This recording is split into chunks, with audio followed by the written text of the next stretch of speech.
ஓம் ஸ்ரீ ராகவேந்திராய நமக.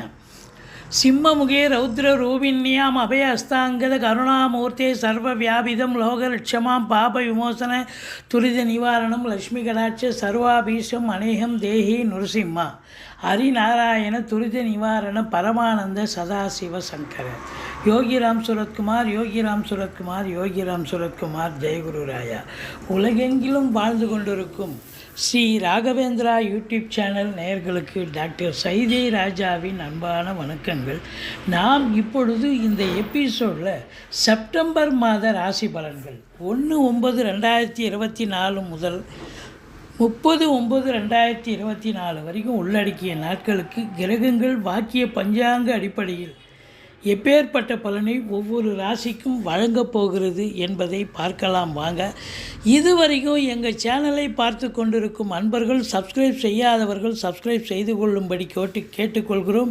ரைட் சைடில் சப்ஸ்கிரைப் இருக்கும், பெல் பட்டன் இருக்கும், ரெண்டுத்தையும் ப்ரெஸ் பண்ணிங்கன்னா அடுத்த நொடியே எங்களுடைய வீடியோ உங்களை நோக்கி வர துவங்கிவிடும். 2/9/2024 அமாவாசை திதி வருகிறது.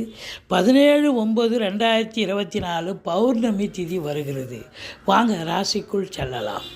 ரிஷப ராசி காலபுருஷனுக்கு 2வது ராசி.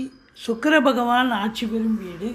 கிருத்திகை 2, 3, 4 பாதங்கள், சித்திரை, ரோகிணி, மிருகசீரிஷம் 1, 2 பாதங்கள் உள்ளடக்கிய இந்த சுக்கிர பகவான் இப்பொழுது எங்கே இருக்கிறார் அப்படின்னு பார்த்தீங்கன்னா 5ஆம் இடத்தில் இருக்கிறார். 19 நாள் இருக்கார். சுக்கிரன் நீச்சமாக இருக்கார். வக்ரம், அதாவது நீச்சம் பெற்று நீச்ச பங்கம் பெறுகிறார் குரு பார்வை பெறுவதால். கடைசி 11 நாள் உங்களுக்கு ஆட்சி பெறுகிறார் துலாத்தில். இப்போ ராசிநாதன் நல்ல நிலையில் இருக்கிறார். ராசியில் குரு பகவான் இருக்கார். சூப்பர்.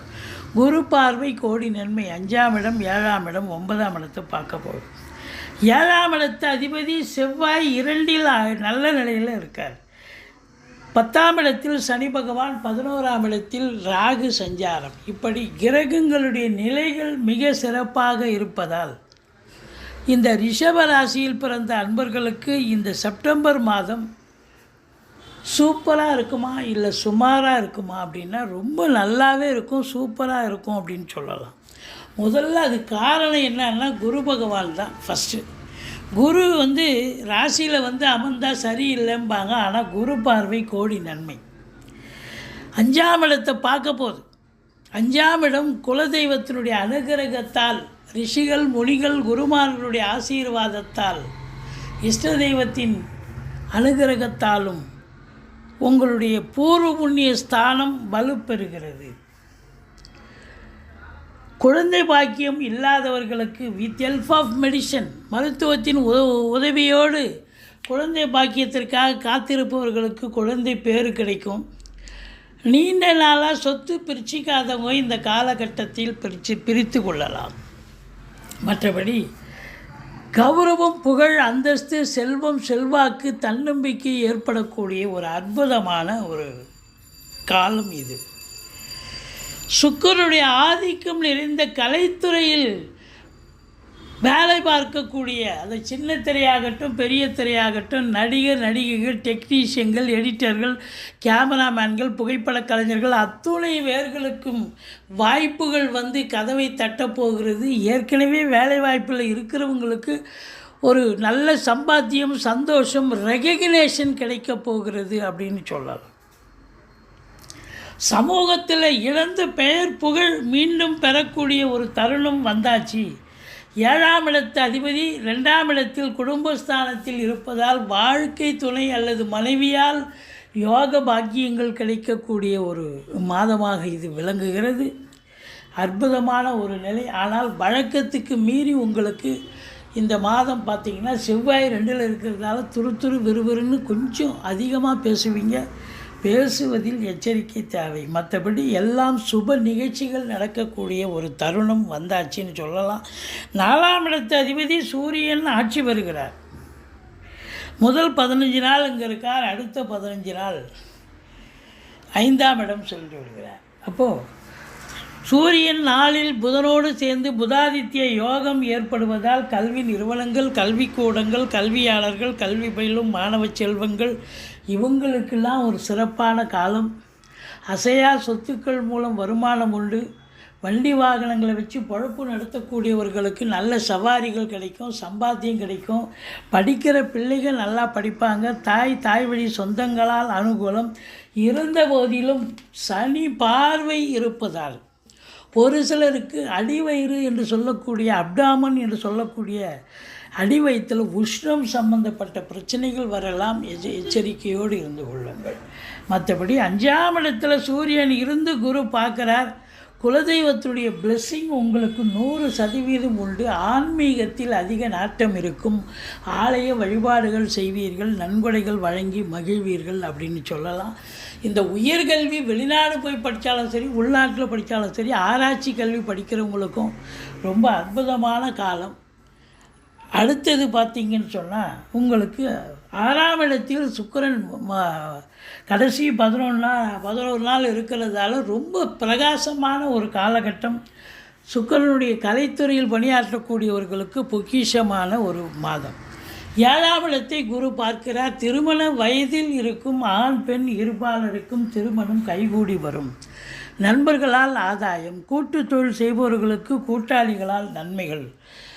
மற்றபடி உங்களை பொறுத்தவரையிலையும் டோட்டல் சமூகமே உங்களுக்கு ஆதரவாக இருக்கும். எதிர் வீடு, பக்கத்து வீடு, அக்கம் பக்கம், வேலை பார்க்குற இடம், தொழில் பண்ணுற இடம், உத்தியோகம் பார்க்குற இடம், எல்லா இடத்திலும் இருந்து உங்களுக்கு ஆதரவுகள் பெருகும் என்று சொன்னால் மிகையாகாது அப்படின்னு சொல்லலாம். 9ஆம் இடத்தை குரு பார்க்கிறார். வெளிநாட்டு பயணம் செல்வதாக இருந்தால் தாராளமாக செல்லுங்கள்.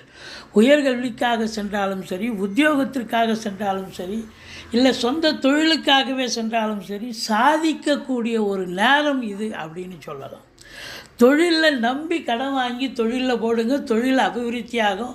படித்து முடித்த இளைஞர்கள் புதுசாக தொழில் துவங்கணுன்னா தொழில் துவங்கலாம். இல்லை வேலைக்கு தான் போகணுன்னா வேலைக்கு போங்க. எந்த துறையில் நீங்கள் பணியாற்ற விரும்புகிறீர்களோ அந்த துறையே உங்களுக்கு கிடைக்கும். இப்படி தொழிலில் மேன்மை, உத்தியோக மேன்மை கண்டிப்பாக உண்டு. 10ஆம் இடத்து அதிபதி சனி பகவான் ஆட்சி பீடம் பெற்று வக்ரம் பெறுகிறார். அதாவது இரும்பு சார்ந்த உபகரணம் இல்லாத ஒரு தொழிற்சாலை இல்லை. அதனால் சின்ன லேத் பேட்டிலேருந்து பெரிய கம்பெனி வரைக்கும் பார்த்திங்கன்னா தொழிலாளிகள், முதலாளிகள் இவங்களுக்கெல்லாம் ரொம்ப சிறப்பான ஒரு அம்சம். இருந்தாலும் கருத்து வேறுபாடு வரும். கொஞ்சம் விட்டு கொடுத்து போங்க. அதிகப்படியான உழைப்பு தேவைப்படும். நிர்வாகத்தில் சொல்லுவாங்க 8 ஹவர் டியூட்டின்னா 10 ஹவர் வேலை பாருங்கன்னுவாங்க. வேலை பார்த்து தான் ஆகணும். ஸோ அப்படி ஒரு சூழல் கண்டிப்பாக இருக்கிறது. பெட்ரோலியம் ப்ராடக்ட், நிலக்கரி சுரங்கம் போன்றவற்றில் பணியாற்றக்கூடியவர்கள் கூட கொஞ்சம் எச்சரிக்கையாக பணியாற்ற வேண்டும். இந்த ராகு பகவான் 11இல் இருப்பது மாபெரும் சிறப்பு. அந்நிய பொருளாதாரம் வீடு தேடி வரப்போகிறது. உள்நாட்டு வாணிபம், வெளிநாட்டு வாணிபம், ஏற்றுமதி இறக்குமதியாளர்கள், ஷேர் மார்க்கெட்டில் இன்வெஸ்ட் பண்ணுறவங்க, ஸ்பெக்குலேஷன் பண்ணுறவங்க, ஆன்லைன் பிஸ்னஸ் பண்ணுறவங்க, ஹோட்டல் பிஸ்னஸ் பண்ணுறவங்க இவங்களுக்கெல்லாம் சிறப்பான காலம். இம்போர்ட்டிங் எக்ஸ்போர்ட் பண்ணக்கூடியவர்களுக்கு ஒரு சிறப்பை தரக்கூடிய ஒரு தருணமாகத்தான் இது அமைகிறது. அதுவும் ராகு 11இல் இருக்க கொடுத்து வைக்கணுங்க. நீங்கள் நினைக்கிறத காட்டிலும் ஒரு 500 ரூபாய் எதிர்பார்த்தீங்கன்னா 500 ரூபாய் கட்டே கிடைக்கும். அப்போ சொந்த தொழில் செய்பவர்கள், அதுலேயும் வெளிநாடு போய் தொழில் துவங்குபவர்கள், தொழில் செய்பவர்கள், உத்தியோகம் பார்க்குறவங்களுக்கெல்லாம் ஒரு அபரீதமான ஒரு வருமானம் கண்டிப்பாக வரும். அது சந்தோஷத்தை தரக்கூடிய ஒரு நிலை. 12ஆம் இடத்தை சனி பகவான் பார்க்கிறார். 12 அப்படின்னும் பொழுது அயன சைன போகம். வேலைக்கு உண்ண மாட்டீங்க, உறங்க மாட்டீங்க, டென்ஷனாக இருப்பீங்க, பரபரப்பாக இருப்பீங்க, மந்திச்சு விட்ட மாதிரி இருப்பீங்க. செலவினங்கள் ஏற்படும். உங்களுக்கே உடம்பு முடியாமல் போய் மருத்துவ செலவுகள் வைக்கலாம். மற்றபடி பாருங்கள், இந்த 4ஆம் வீட்டை சனி பார்க்கறது தாய்க்கு தேக ஆரோக்கிய குறைவு. தாய் வழி சொந்தங்களுக்கும் உங்களுக்கும் பகைநிலை ஏற்படும். வண்டி வாகனங்கள் செலவு வைக்கும். சவாரி கிடைக்கிற மாதிரி கிடைக்கும், அப்புறம் பின்னாடியே போய் செலவு வைக்கக்கூடிய ஒரு நிலை ஏற்படும்.